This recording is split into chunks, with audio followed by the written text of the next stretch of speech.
राधे राधे दोस्तों। जब संसार में प्रेम की बात आती है तब हमेशा श्री राधा कृष्ण का नाम सबसे पहले आता है। राधा और कृष्ण दोनों का एक दूसरे के प्रति इतना खास स्नेह है कि उसे संसार में सर्वोच्च माना जाता है। क्या आप जानते हैं कि क्यों आज भी श्री कृष्ण को प्रसन्न करने के लिए उनके सारे भक्त राधे राधे जपा करते हैं? आखिर क्या है राधे राधे नाम कहने की महिमा? क्या इसके पीछे कोई कहानी भी है? आज के इस वीडियो में हम आपको इससे जुड़ी एक बहुत ही रोचक कहानी बताने वाले हैं। दोस्तों, इस सवाल का जवाब हमें साक्षात श्री कृष्ण देते हैं। श्री कृष्ण ने कहा है कि जो भी व्यक्ति कृष्ण कृष्ण रटता है वो सिर्फ और सिर्फ अपना समय नष्ट करता है। उसका मुझसे प्रश्न करने का हर प्रयास उसी तरह से विफल हो जाता है जिस तरह रेत पर बैठकर मछली पकड़ने का प्रयास, जो संभव ही नहीं है। श्रीमद् देवी भागवत नाम के ग्रंथ में बताया गया है कि श्री कृष्ण उस भक्त की पुकार अवश्य सुनते हैं जो राधा जी का नाम लेते हैं। इसलिए श्री कृष्ण को पुकारना है तो राधा जी को पहले पुकारने की मान्यता दी जाती है।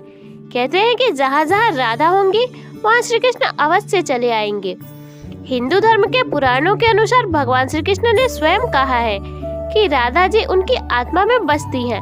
श्री कृष्ण का राधा जी से प्रेम इतना अधिक है कि केवल राधा जी का नाम सुनने मात्र से श्री कृष्ण बेहद प्रसन्न हो जाते हैं और कहते हैं कि रा बोलते ही श्री कृष्ण अपने भक्तों की तरफ देखने लगते हैं और धा बोलते ही उनके पास चले आते हैं। उनके मुख से बार बार राधा राधा इस नाम को सुनने की लालसा में श्री कृष्ण को ये बेहद पसंद है कि संसार चाहे उनका नाम ले या ना ले, श्री राधे का नाम अवश्य जपते रहे। उन्हें चारों ओर से अपनी राधे का नाम सुनाई देता है। इस बात का जिक्र भी श्री कृष्ण ने नारद जी से एक बार किया। इस संदर्भ में कथा है कि व्यास मुनि के पुत्र सुखदेव जी, जो कि तोता बनकर श्री राधा रानी के साथ रह रहे थे और राधा जी के महल में जब रहते थे तो सुखदेव जी हमेशा राधा राधा का नाम रटा करते थे, पर राधा जी को तो हमारे श्री कृष्ण का नाम सुनना बेहद पसंद था। इसलिए उन्होंने सुखदेव जी से कहा कि तुम केवल कृष्ण का नाम लिया करो। राधा जी की बात मानकर सुखदेव जी अब कृष्ण कृष्ण रटने लगे। सुखदेव जी को देखकर दूसरे तोते भी कृष्ण का नाम जपने लगे। राधा जी भी कृष्ण के नाम का जाप करने लगी। राधा जी के सखियों पर इस कृष्ण नाम का असर होने लगा। पूरा नगर श्री कृष्णमयी हो गया। कोई भी राधा जी का नाम लेता ही नहीं था। राधा जी बेहद प्रसन्न थी।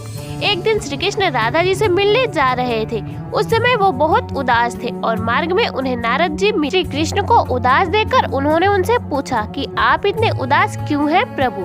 तो श्री कृष्ण ने नारद जी से अपनी उदासी का कारण बताते हुए कहा कि राधा ने सभी को कृष्ण नाम रटना सिखा दिया है और कोई भी मेरे राधे का नाम कहता ही नहीं है, जबकि मुझे तो अपने नाम से भी ज्यादा अपनी राधे का नाम सुनना पसंद है। तब ये बात जाकर राधा जी को पता चली और उनकी आंखों से अश्रु धारा बहने लगी। राधा जी ने सुखदेव जी से कहा कि अब से आप राधा राधा ही जपा कीजिए, क्योंकि यही नाम मेरे प्राण प्रिय को प्रिय है। उस समय से राधा जी का नाम सबसे पहले आता है, राधे राधे कहा जाता है और बाद में श्री कृष्ण का नाम आता है। अब सबसे बड़ी बात ये है कि इस पूरे प्रसंग में हम लोगों के फायदे की क्या बात है? तो सबसे बड़े फायदे की बात तो यही है कि अगर हमें श्री कृष्ण को पाना है तो पहले हमें राधा रानी को पाना ही होगा। अगर श्री कृष्ण को अपने पास बुलाना है तो पहले राधा रानी को बुलाना होगा, पहले उनका नाम जपना होगा, हमेशा राधे राधे कहना होगा और देखिएगा आप श्री कृष्ण को अपने साथ ही पाएंगे।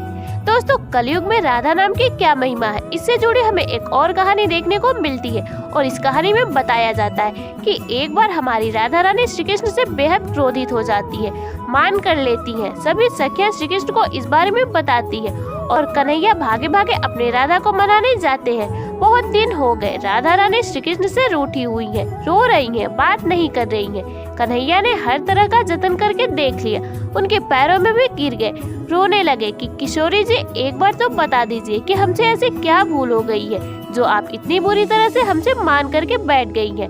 राधा रानी ने कहा कि देखिए प्यारे जो, मैं अपना मान तभी भंग करूंगी जब आप मेरी एक शर्त मानेंगे। मेरी एक प्रार्थना को आप स्वीकार कर लेंगे।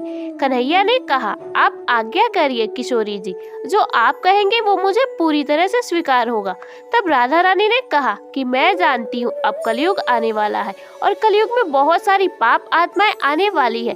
कलयुग में व्यक्ति को मोक्ष या मुक्ति मिलना और भी ज्यादा कठिन होने वाला है, असंभव होने वाला है। ऐसे में मैं चाहती हूँ कि यदि कोई मेरा नाम लेकर आपके शरण में आए तो आप उस व्यक्ति को कभी भी अपने शरण से मत निकालिएगा, उस पर हमेशा अपनी कृपा रखिए। आप मुझे अगर ये वचन देंगे मैं तभी अपना मान भंग करूंगी। दोस्तों, श्री कृष्ण के बारे में ये बात काफी ज्यादा प्रसिद्ध है कि वो अपने भक्तों में काफी ज्यादा योग्यता की मांग करते हैं, क्योंकि वो सर्वोच्च परमेश्वर है। किंतु श्री राधा रानी इतने योग्यताओं की मांग नहीं करती, क्योंकि वो सर्वेश्वरी है, इसलिए वो सभी भक्तों को आसानी से स्वीकार कर लेती है, यहाँ तक कि उनके दोषों तक को वो स्वीकार कर लेती है। तो इसलिए जब राधा रानी ने श्री कृष्ण के सामने ये शर्त रखी तो श्री कृष्ण को राधा रानी को मनाने के लिए इस वचन को देना पड़ा, और इसीलिए कहा जाता है कि कलयुग में मोक्ष का मार्ग है राधे नाम। तो दोस्तों, ये है हमारे सर्वेश्वरी श्रीमती राधा रानी का असली चरित्र, उनकी असली महिमा कि वो अपने भक्तों को श्री कृष्ण की साक्षात कृपा दिलाने के लिए उनसे खुद क्रोधित हो जाती हैं, ताकि श्री कृष्ण उनकी बात मान ले और भक्त आसानी से श्री कृष्ण तक पहुंच पाए। तो दोस्तों, आशा करती हूँ आपको हमारी ये वीडियो पसंद आई। अगर पसंद आई तो वीडियो को लाइक करें और चैनल को सब्सक्राइब करें।